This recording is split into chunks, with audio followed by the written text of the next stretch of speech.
Welcome to the bonus episode of Special Educators Resource Room. I'm Jennifer from Positively Learning. I'm so glad that you're here.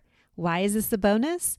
I explained a little bit in episode 89, and I'll share a little bit more at the end. But for now, let's get on to this episode. Hey, special educators. I'm Jennifer from Positively Learning. Welcome to the Special Educators Resource Room. If you're like me, you're always looking for ways to save time and streamline your work. That's why this podcast was created, to give you the systems and solutions you need to get your time back. Tune in for tips, tricks, and tools that will help you manage your workload and make the most of your time. Whether you're brand new or experienced, all are welcome in the Special Educators Resource Room. This episode is about independent work systems. Haven't I already talked about that a lot? It feels like I have, and I've talked about different aspects, why they're important, how they help students, how they can help you as a teacher who's trying to balance all sorts of things. We've also talked about the components of a successful system, the visuals, the setup. There's so many different aspects to talk about. So what's left? In this episode, we're going to be talking about logistics. I'm not going to be talking about why you should use an independent work system, but how. How are we going to get this all set up? Some of these tips come directly from the live training I did this summer, and I got some really good feedback, thinking, oh, this isn't so hard. I can do this. This is reassuring. And that's why I wanted to do this bonus episode with you. As always, when I'm talking about independent work systems, I usually talk about task boxes because that was our favorite system. But you can substitute file folders or work binders, whatever works best for you and your students. So let's fast forward past all the reasons why independent work systems are a great solution to build students' skills and confidence and provide you opportunities to get everything done, like pull small groups. Let's fast forward through all that and let's just talk about how we're going to set this up. When you are getting ready to set up a system for your classroom, you really have three choices. And what you choose should work best for your classroom and budget. So here are 3 points to consider. You can go the pre-made route. So you could have pre-made task boxes or pre-made file folders. These are ready to use and they're going to save you so much time. In my experience, there's quite a difference in price when you're purchasing pre-made. They can be very expensive for your budget and they may not align with what your students need. Have you ever bought a bundle of resources and you end up using 2 things out of maybe 10? If you are purchasing pre-made, you want to make sure that they are high quality and they align with what your students need. The next option is DIY. Creating your own task boxes can be very cost effective and it allows options to customize. You can tailor the activities to your students' specific needs, skills, and interests.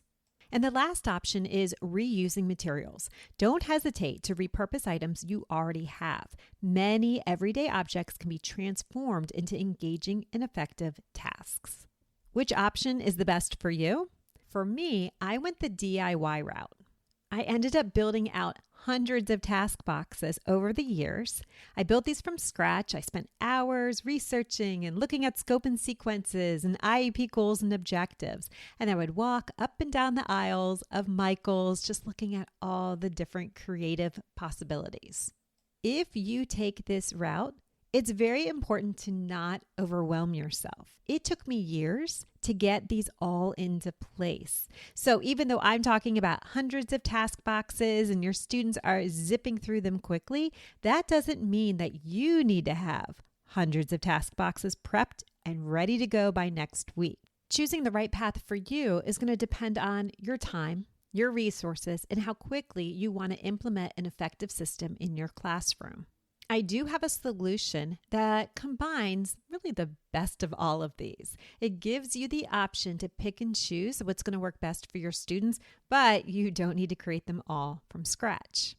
I took all those hundreds of task boxes and I organized them into an online library. It's called the Taskbox Dollar Club, and it's the only curated collection that has hundreds of task boxes.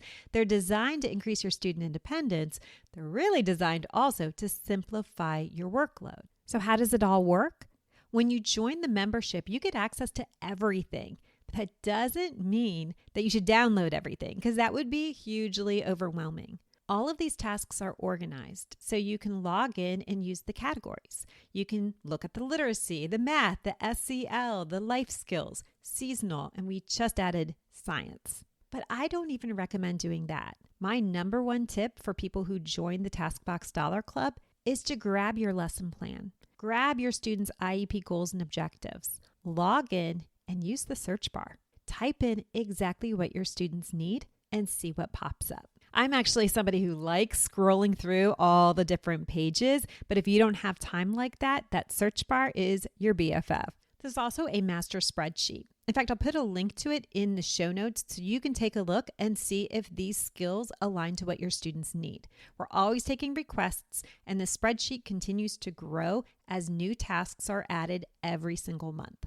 And inside the club is everything you need to get up and running. TaskBox labels, visual schedules, token boards, data tracking pages, you name it. What about other independent work systems? Well, there's also a file folder dollar club and a work binder dollar club, and they are set up the exact same way. They're just getting started. We have maybe 50 resources in each one, which is plenty to get the system up and running, and new sets are added every month so that the library continues to grow. Right now, both of these clubs are offered at a major discount. It's $10 to join both of the clubs, and you'll see that at checkout when you're joining the TaskBox Dollar Club. The goal is that you would have 3 independent work systems that can mix and match with each other to support all students' needs. Could you imagine walking into your classroom, having the file folders, the work binders, the TaskBox systems all working together? You'd be set. You'd be set for the school year, and you'd be set for every school year after that. That's the goal. What questions do you have? The number one question that I received during the live trainings about the TaskBox Dollar Club was, what's the catch? I join, and how long do I have to join for? Can I cancel, or am I there for 6 months? Do I get access to everything, or just that month's resources? All great questions, and I think I can help out. There is no catch, and I know it seems like there should be. When you join, you do get access to everything. I've tried it a couple of different ways where you're only getting access to that month's resources, and I just cannot pick and choose what activities your students are going to need every month. Only you can do that, right? So I do have access to everything, and it is only $14. And yes, the price probably is going to go up. There's hundreds of task boxes right now, and there's hundreds more coming up. We're not going anywhere. So the price probably will go up. If you are interested, you may want to lock it in now, because that price will remain that price as long as you're an active member. I just want to make it as easy as possible. Let me know if you have any questions. I am here for you. I'll put the links in the show notes, the link to the spreadsheet, and the link to learn more about the club. Thank you so much for listening. I really don't want to be here giving a sales pitch, but I also don't want you to miss out on something amazing for your students and for you. I want to quickly touch on why I did this bonus episode. So in episode 89, I mentioned that this podcast is going to be moving days. It's going to be moving from Wednesdays to Fridays. There's no huge reason. I just think Fridays sound nice. On Wednesday, you have a lot of information. You probably don't need even more coming at you. But on Fridays, maybe you're stopping for coffee on the way to work and you can listen to the podcast. I just feel it might be a little bit easier. And this way, important information won't get lost in the shuffle on Wednesdays. I didn't want to wait more than a week for the next episode, so that's why I threw in this bonus. Thank you so much for your support, and I'll see you next Friday in the Special Educators Resource Room. Thanks so much for tuning in, and I'm dying to ask, what'd you think? Be sure to hit the follow or subscribe button so that you never miss an episode. You can find the show notes and links for everything mentioned in this episode at positivelylearningblog.com. See you next week for more special education solutions.